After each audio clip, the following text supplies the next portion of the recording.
जो दो पैरों पर खड़े हुए थे। देखेंगे तो क्या नाम लिखा हुआ है? ऑस्ट्रेलोपिथेकस।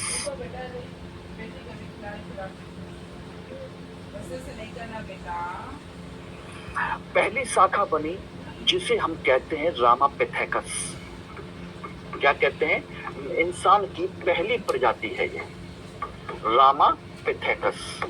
ये वो प्रजाति है जो जंगलों में रह गई, जंगलों में रही, यानी कि वो बाहर मैदान में नहीं आए। ठीक है ना, रामापिथेकस। और दूसरे हैं ऑस्ट्रेलोपिथेकस। ऑस्ट्रेलोपिथेकस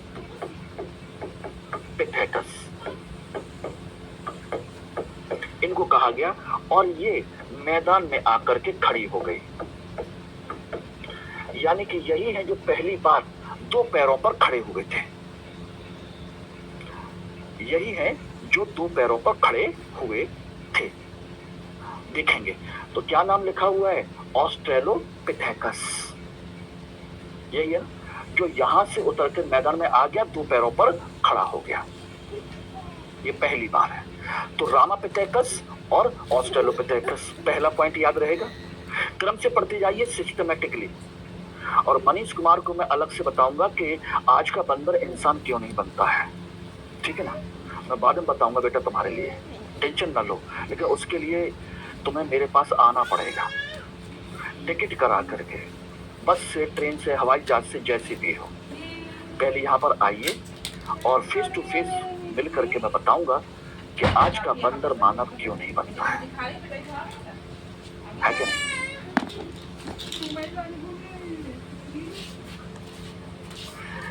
बड़ा अच्छा क्वेश्चन है। कभी कभी ऐसे क्वेश्चन बीच बीच में आते रहने चाहिए। ठीक है ना, जरूरी है ऐसे क्वेश्चन, क्योंकि पढ़ते पढ़ते जब हम बोर हो जाते हैं तो थोड़ा सा एंटरटेनमेंट भी होना चाहिए। ठीक है, तो एंटरटेनमेंट का क्वेश्चन है। बेचारा वो भी बोर हो रहा था, चलो ऑनलाइन है, शकल कौन सी पहचान लेते हैं। सर के बराबर में खड़ा भी हो जाऊंगा तो कौन सा सर मुझे पहचान लेंगे? मैं ही मनीष कुमार हूँ, कौन सा पहचान लेंगे? और ऑनलाइन है तो खाली क्वेश्चन ही तो टाइप करना है, डाल देते हैं। ऑफलाइन होता 300-400 बच्चे बैठे होते तो शायद आवाज भी ना निकलती, शायद। इस तरह के क्वेश्चन के लिए जो आज आराम से पूछ लिया जाता है, मजाक भी कर लिया जाता है। 3 बज कर मिला। आज का बंदर मानव क्यों नहीं बनता? यार पहले इंसान ही बन जाए। यपी नहीं लाया सर। ये घटना कितने सालों में हुई है? यपी कितने सालों में हुई ये घटना? दुकान से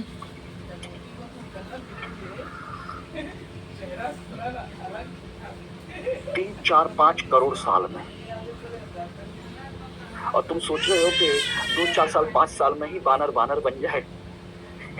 ऐसा नहीं है। और वो बना भी है, ऐसा नहीं। क्या बंदर इंसान के रूप में नहीं बना है? कितने सारे मदारियों के पास वो इंसानी कर्तव्य करके दिखाता है, पैरों पे चलता है, नाचता है, गाता है, बीवी को अपने मायके से, ससुराल से बुला के लाता है। ठीक है ना, उससे लड़ता है, झगड़ता है। खेल देख नहीं देखे बंदर वाले? जाके देख लेना। चलिए, ये हो गया। इसके बाद फिर कंडीशन क्या हुई? ये दो जब हो गए तो इसके बाद यही मानव आगे जाकर के अपने नए रूप में और डेवलप हुआ, जिसे हम कहते हैं, दूसरा फेज कहते हैं, जिसे हम कहते हैं पिथिकैंथ्रोपस। क्या नाम है? पिथिकैंथ्रोपस। ये उसकी अगला रूप है उसी मानव का, पिथिकैंथ्रोपस कहते हैं। इसी को हम नाम देते हैं होमो इरेक्टस। होमो इरेक्टस भी कहते हैं। इस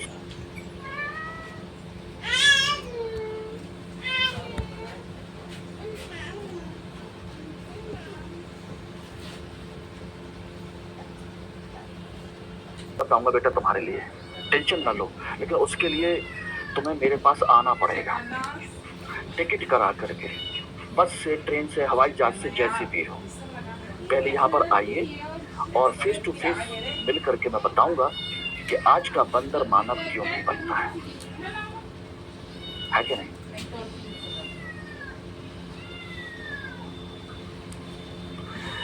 बड़ा अच्छा क्वेश्चन है। कभी कभी ऐसे क्वेश्चन बीच बीच में आते रहने चाहिए, ठीक है ना? क्यों आना जरूरी है ऐसे क्वेश्चन? क्योंकि पढ़ते पढ़ते जब हम बोर हो जाते हैं तो थोड़ा सा एंटरटेनमेंट भी होना चाहिए, ठीक है? तो एंटरटेनमेंट का क्वेश्चन है। बेचारा वो भी बोर हो रहा था, चलो ऑनलाइन है, शकल कौन सी पहचान लेते हैं। सर के बराबर में खड़ा भी हो जाऊंगा तो कौन सा सर मुझे पहचान लेगा? मैं ही मनीष कुमार हूँ, कौन सा पहचान लेंगे? और ऑनलाइन है तो खाली क्वेश्चन ही तो टाइप करना है, डाल देते हैं। ऑफलाइन होता 300-400 बच्चे बैठे होते तो शायद आवाज भी ना निकलती, शायद। इस तरह के क्वेश्चन के लिए जो आज आराम से पूछ लिया जाता है, मजाक भी कर लिया जाता है, आज का बंदर मानव क्यों नहीं बनता? यार पहले इंसान इंसान ही बन जाए। ये घटना कितने सालों में हुई है बताएंगे जरा? कितने सालों में हुई ये घटना?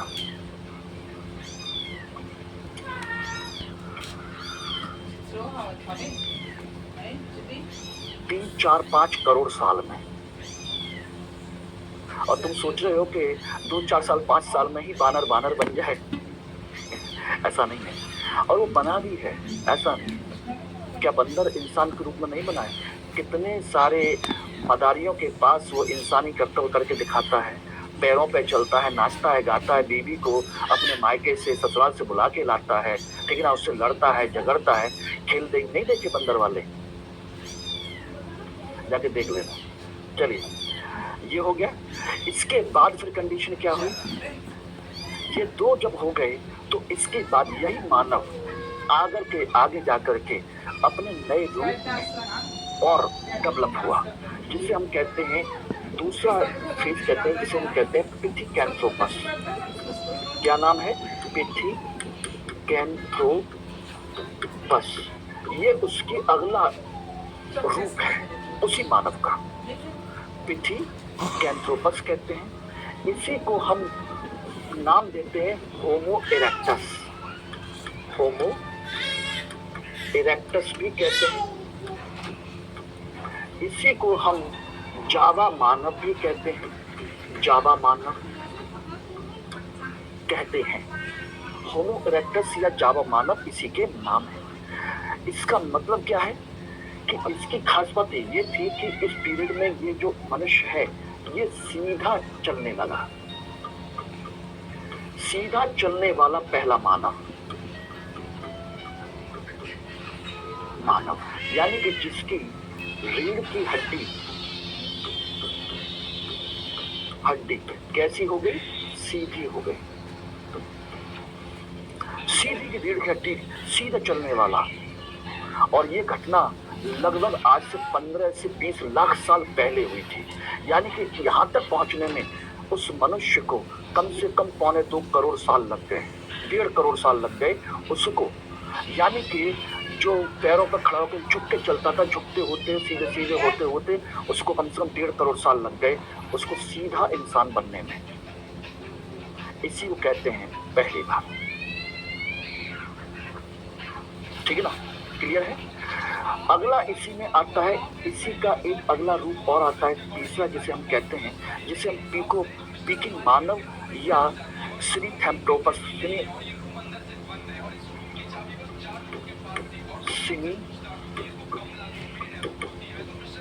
कैंथ्रोपस या पीकिंग मानव कहते हैं। पीकिंग क्योंकि इसके अवशेष चेन में मिले हैं, पीकिंग मानव। और इसकी खास बात क्या है? ये वो मानव है जिसने आग जलाना सीखा।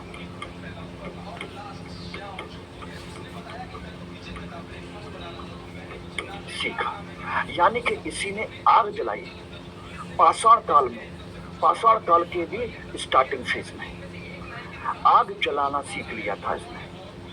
आग जला देता, उपयोग नहीं करना जानता था लेकिन जला देता था। उसके बाद आया अगला, चौथा खास बात क्या है, ये वो मानव है जिसने आग जलाना सीखा और इसी थैम्प्रोपस सिमी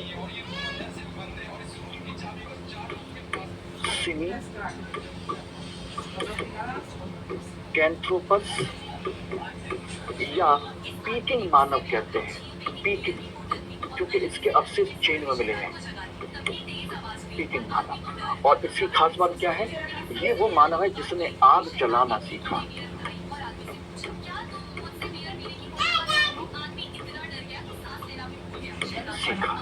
यानी कि इसी ने आग जलाई पाषाण काल के भी स्टार्टिंग फेज में आग जलाना सीख लिया था इसने।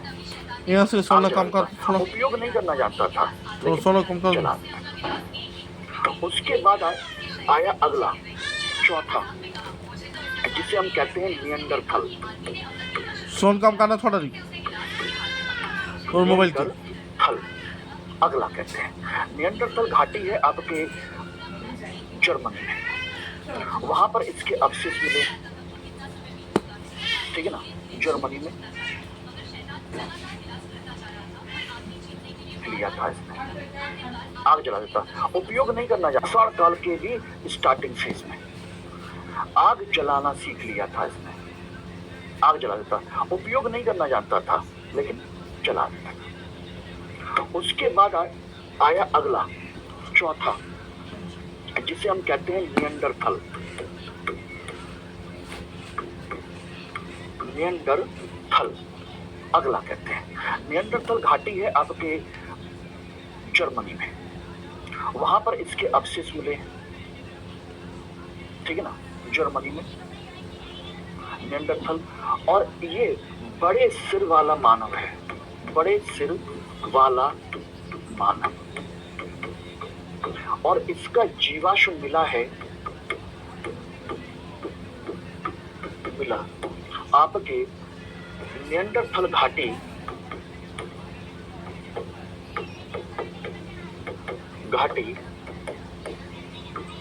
जर्मनी में। और इसकी खोज किसने की? बड़ा अच्छा सा नाम है उनका, क्या नाम, फूहल रेहट रोटे।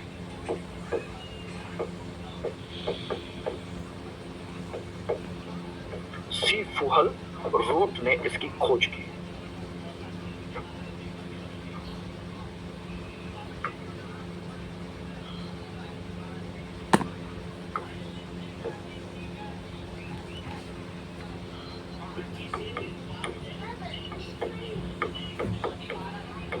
घाटी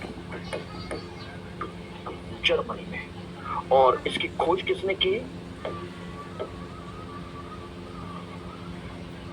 बड़ा अच्छा सा नाम है उनका, क्या नाम, फूहल रेहट रोटे।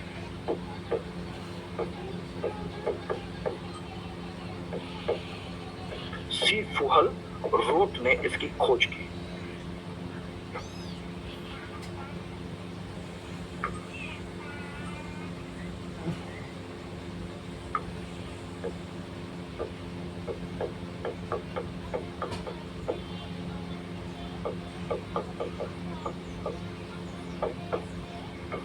ये रहे, इसकी खोज की, ठीक है ना, पहली बार बड़े सिर वाला मानव है।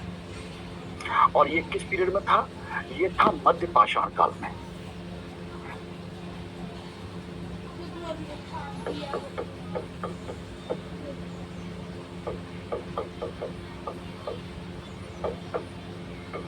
ये रहे, इसकी खोज की, ठीक है ना, पहली बार बड़े सिर वाला मानव है। और ये किस पीरियड में?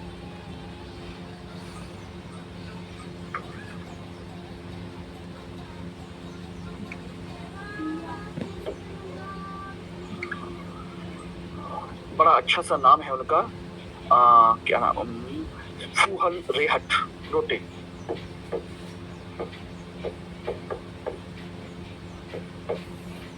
सी फूहल रोट ने इसकी खोज की।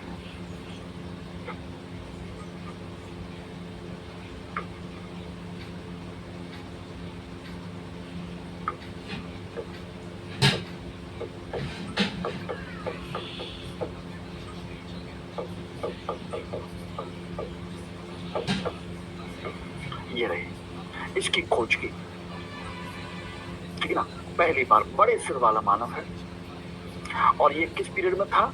ये था मध्य पाषाण काल में, जिसने छोटे छोटे हथियार बनाना शुरू किया। बड़े सिर का है, तेज दिमाग है उसका, तो बड़े हथियारों को काट छांट करके उन पर धार रखना शुरू किया। उसने उसको छोटे हथियार बनाना शुरू किया, उसको तीर कमान के साथ जोड़ना शुरू किया। उसने अपनी लकड़ी में आगे पत्थर जोड़ करके भाले के तौर पर इसका इस्तेमाल करना शुरू किया। ये वही निएंडरथल मानव है। ये देखेंगे तो ये आप देखेंगे निएंडरथल मानव, बाकायदा उसने लाठी लेकर, यहाँ पर होमो इरेक्टस है सीधा खड़ा हुआ, ये निएंडरथल है जिसने लकड़ी का डंडा लिया और उसमें क्या बांध लिया आगे, प्रॉपर तरीके से एक हथियार बनाए, छोटे छोटे पत्थर के औजार लेकर के। और जो आगे आएगा क्रो-मैग्नन, ये और ज्यादा शार्प हथियार लेकर के पैदा होता है। क्रो-मैग्नन निएंडरथल हो गया। इसके बाद बात करें तो आपका पांचवा है, जिसे हम क्या कहते हैं, क्रो-मैग्नन। क्रो-मैग्नन नवपाषाण काल में ये पैदा होता है, ठीक है ना। और इसकी खास बात ये है, ये नवपाषाण काल का है, और इसमें अपने हथियार जो हैं, हथियार बिल्कुल चिकने किए, चिकने, नुकीले, पॉलिशदार, अपने हथियारों को चिकना करना शुरू कर दिया, पॉलिशदार करना शुरू कर दिया, सारी चीजें करना शुरू कर दी। इसी ने पहली बार अपने परिवार की परंपरा का विकास किया। परंपरा इसी ने शुरू किया, अपने साथ अपने बीवी बच्चों को रख करके रहना, यहां से शुरू होता है क्रो-मैग्नन से। और सबसे लास्ट में आता है जिसे हम कहते हैं आधुनिक मानव, सही मायने में जो प्रॉपर तरीके से आता है वो है आपका होमो सैपियंस।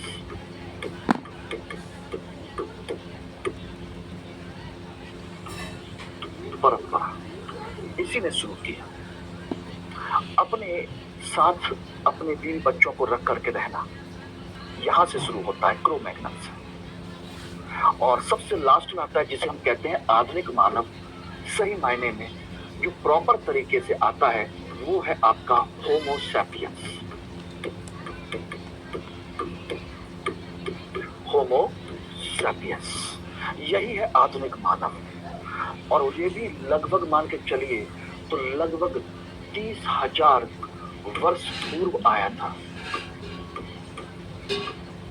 30,000 साल पहले लगभग माना जाता है। इसी होमो सैपियंस को हम अन्य नाम भी देते हैं, अन्य नाम, ये भी इसी का ही नाम है, ध्यान रखना। इसके अन्य नाम, इसी को अलग जगह पर क्रो-मैग्नन भी कहते हैं, इसी को ग्रिमाल्डी भी कहते हैं, इसी को एक नाम और भी देते हैं, उसका नाम क्या नाम है, चांसलेट। चांसलेट ये इसी के अन्य नाम है। क्रो-मैग्नन भी इसी का हिस्सा है। और ये सब कहाँ के हैं, यही, ये भी आपका नवपाषाण काल का है। ये नहीं, इस तरीके से यहाँ पर ये आए,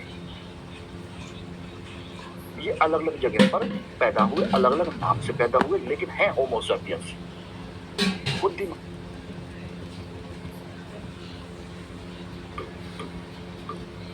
30,000 साल पहले लगभग माना जाता है। इसी होमो सैपियंस को हम अन्य नाम भी देते हैं, अन्य नाम, ये भी इसी का ही नाम है, ध्यान रखना। इसके अन्य नाम, इसी को अलग जगह पर क्रो-मैग्नन भी कहते हैं, इसी को ग्रिमाल्डी भी कहते हैं, इसी को एक नाम और भी देते हैं, उसका नाम क्या नाम है, चांसलेट। चांसलेट ये इसी के अन्य नाम है। क्रो-मैग्नन भी इसी का हिस्सा है। और ये सब कहाँ के हैं, यही, ये भी आपका नवपाषाण काल का है। ये इस तरीके से और भी देखते हैं उसका नाम क्या नाम है, ट्रांसलेट। ट्रांसलेट ये इसी के अन्य नाम है। क्रू मैग्नन भी इसी का हिस्सा है। और ये सब कहाँ के हैं, ये भी आपका नवपाषाण काल का है। ये इस तरीके से यहाँ पर